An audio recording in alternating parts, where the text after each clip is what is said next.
Buenas tardes, soy Antonio Barnés, profesor del Departamento de Literaturas Hispánicas y Bibliografía de la Universidad Complutense. Voy a hablar de las novelas ejemplares, voy a hacer una introducción a las novelas ejemplares, sobre todo pensando en mis alumnos de la asignatura El Cuento Español. Por tanto, voy a hablar de las novelas ejemplares en ese contexto. En la selección de textos obligatorios que tenemos para este curso del cuento español, de las novelas ejemplares lo que aparece es el prólogo, no aparece ninguna novela en particular. Entonces nos vamos a detener sobre todo en el prólogo. Bien, novelas ejemplares de Cervantes. ¿Quién es Cervantes? Cervantes es un autor literario, alguien que escribe, pero que no solamente escribe, sino que es muy consciente de que escribe y reflexiona a menudo sobre cómo quiere escribir. Esto es importante porque en las novelas ejemplares, en el prólogo, nos va a decir Cervantes que él es el primero en novelar en la literatura en castellana, la literatura española, por tanto, tiene una conciencia muy aguda sobre su estatus de escritor y sobre lo que hace. Pero eso es característico de toda la obra cervantina. Por ejemplo, El Quijote no es otra cosa que una novela sobre la literatura, sobre la lectura, sobre el efecto que la lectura produce, sobre los géneros literarios, contraponiendo un género caballeresco de origen medieval a una nueva literatura inspirada en principios humanistas, etc. Y toda la obra de Cervantes está muy empapada de esa preocupación por, digamos, la teoría literaria, por la literatura. Y esto lo vemos aquí en las novelas ejemplares. Si miramos en el diccionario actual de la Real Academia la palabra novela, vamos a encontrar en primer lugar que se dice obra literaria narrativa de cierta extensión.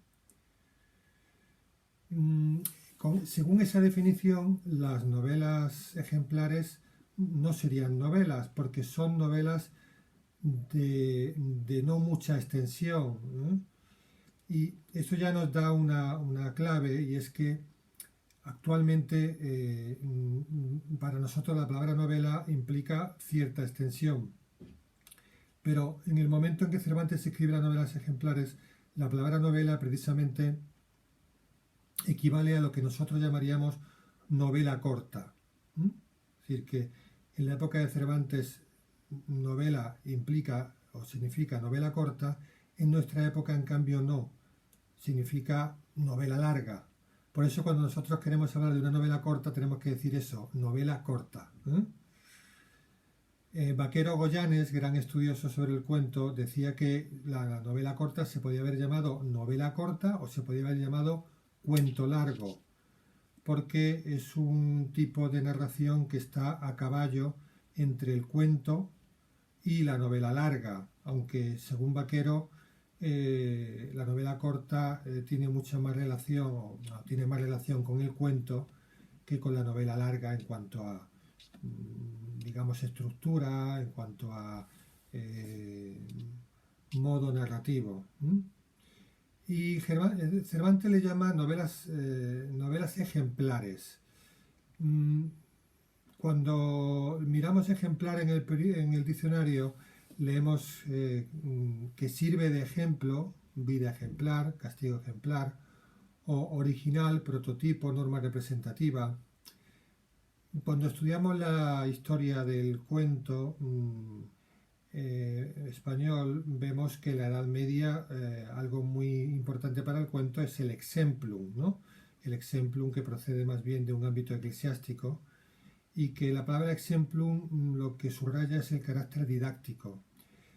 ¿Por qué le llama novelas ejemplares Cervantes a sus novelas? Bueno, él en el prólogo nos habla de que efectivamente tienen una ejemplaridad en el sentido de darnos una enseñanza, ¿no? Lo que sucede es que las novelas ejemplares de Cervantes no son novelas puramente didácticas, no. Son novelas, como hemos visto a partir también del Patrañuelo, hemos visto a partir del Renacimiento. mm, si en la Edad Media, por así decir, la enseñanza prima sobre el deleite, ¿no? A partir del Renacimiento, el deleite, el entretenimiento, por así decir, eh, empieza a cobrar mayor importancia hasta llegar al siglo XIX, en el que, digamos, el aspecto didáctico se reduce al mínimo, y lo que destaca sobre todo del cuento es su capacidad literaria de deleitar, de atrapar al lector, etc. De manera que yo creo que cuando hablamos de la ejemplaridad de las novelas ejemplares tenemos que pensar en dos cosas. En la ejemplaridad en su sentido tradicional de aportación didáctica, pero también tenemos que pensar en la ejemplaridad en cuanto obra narrativa, y además eso encaja muy bien con ese orgullo que muestra Cervantes, o ese pensamiento que expresa Cervantes de que él es el primero en novelar, en hacer ese tipo de novela corta. Por tanto, en cierto modo, para Cervantes, esas novelas que ha escrito son un ejemplo como novela. Y no solamente para Cervantes, en la historia de la literatura española, en la historia del cuento español, de la novela corta, etc., evidentemente las novelas ejemplares suponen un hito importante. De manera, fijaos que hay como tres etapas fundamentales en la historia del cuento, de la narración corta en español. En primer lugar, la etapa medieval, en la que el cuento se hace presente en la literatura, pero se hace presente normalmente dentro de un marco. Es decir, el Conde Lucanor es un marco en el que se insertan un cuento detrás de otro. El Sendebar, hay un marco en el que se está debatiendo si se debe condenar a muerte o no al hijo del rey, y digamos se van enhebrando cuentos. Lo mismo ocurre con, ya pasando a otra literatura, ¿no? Con los cuentos de Canterbury.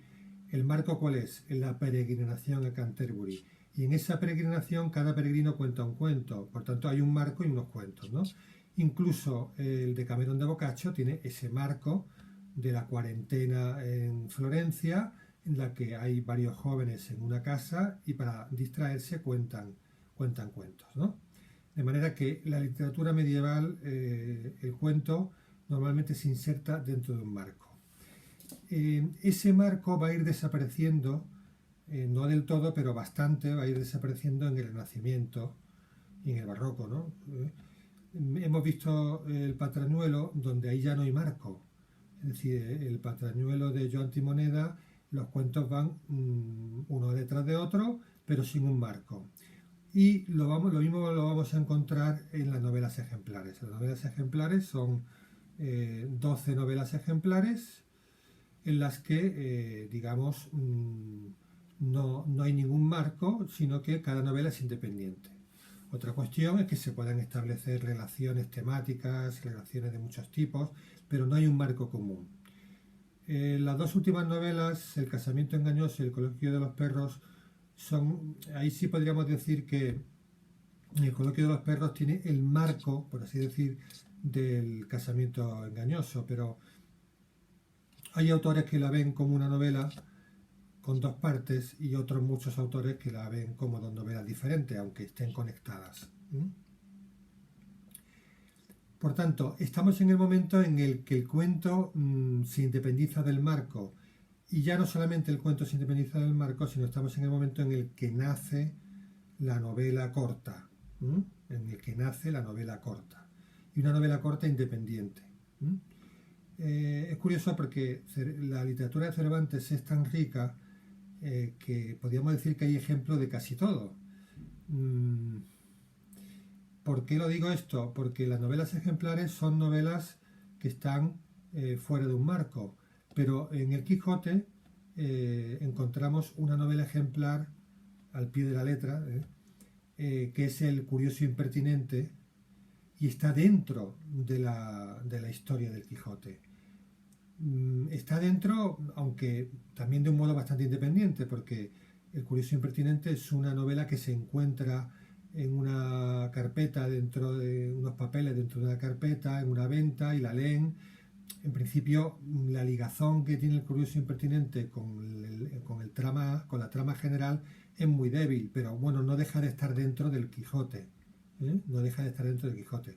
Aparte ya de otras reflexiones sobre que efectivamente El curioso impertinente tiene que ver con el Quijote, también desde el punto de vista temático, porque aborda la cuestión de la prudencia, de la discreción frente a la imprudencia o la indiscreción, etcétera, que tiene mucho que ver con el personaje de Don Quijote, por supuesto, que es un personaje ambivalente, donde se alterna la locura con la cordura. Pero bueno, por tanto, en Cervantes tenemos una novela corta como El curioso impertinente dentro de otro marco.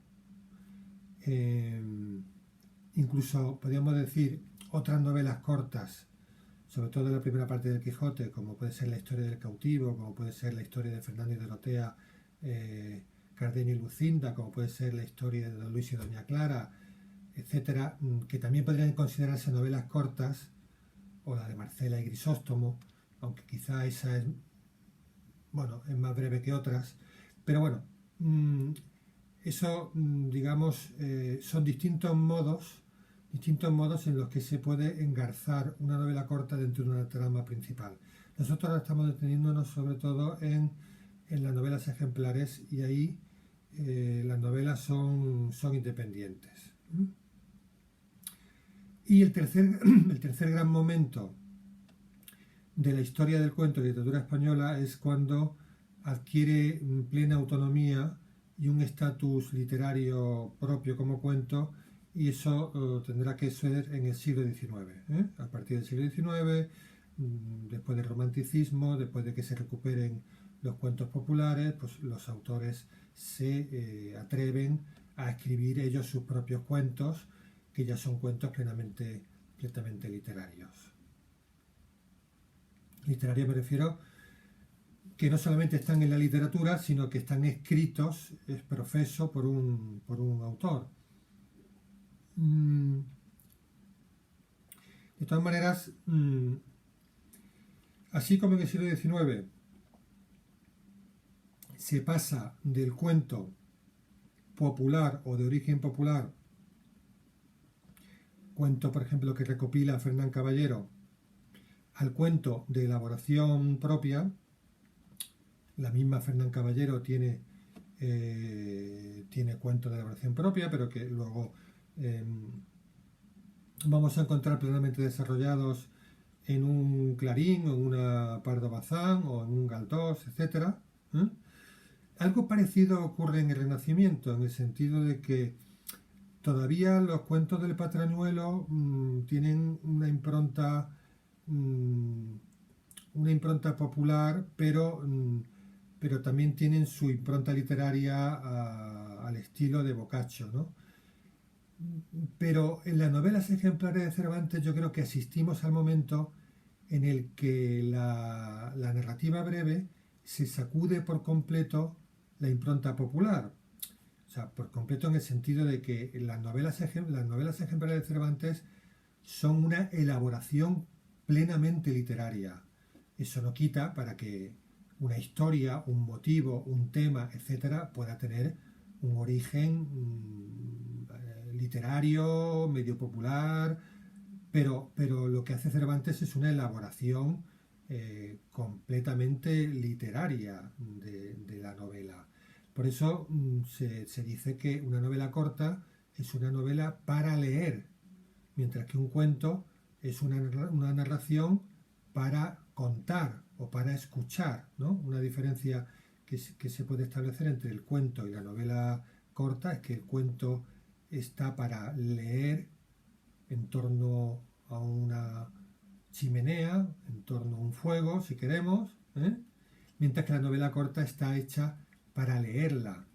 Y eso es muy interesante porque en el Quijote, en el curioso impertinente, el curioso impertinente se lee literalmente. O sea, lo lee el cura, lo lee ante la gente que está reunida en la venta. ¿Eh? Por tanto, lo está leyendo en público, pero lo está leyendo, no lo está contando. En el Quijote aparecen otras muchas historias que son contadas oralmente. En cambio, en el Curioso Impertinente no, se lee, ¿no? Entonces, es muy interesante porque en el Quijote también asistimos, por así decir, al paso de la oralidad a la escritura, o si queremos, se escenifica la diferencia que hay entre una narrativa oral y una narrativa escrita.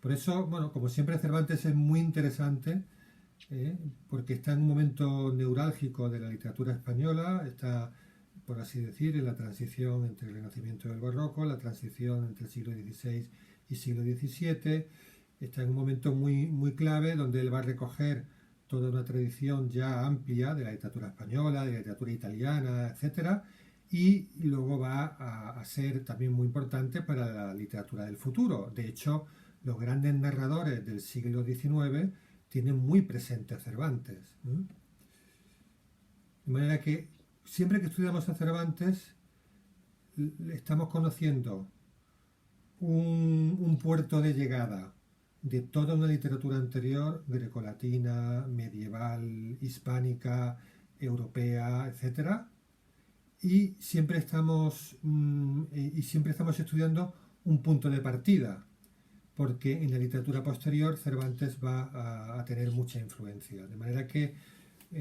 conocer a Cervantes es una clave interpretativa fundamental para la literatura española, por supuesto, pero yo diría también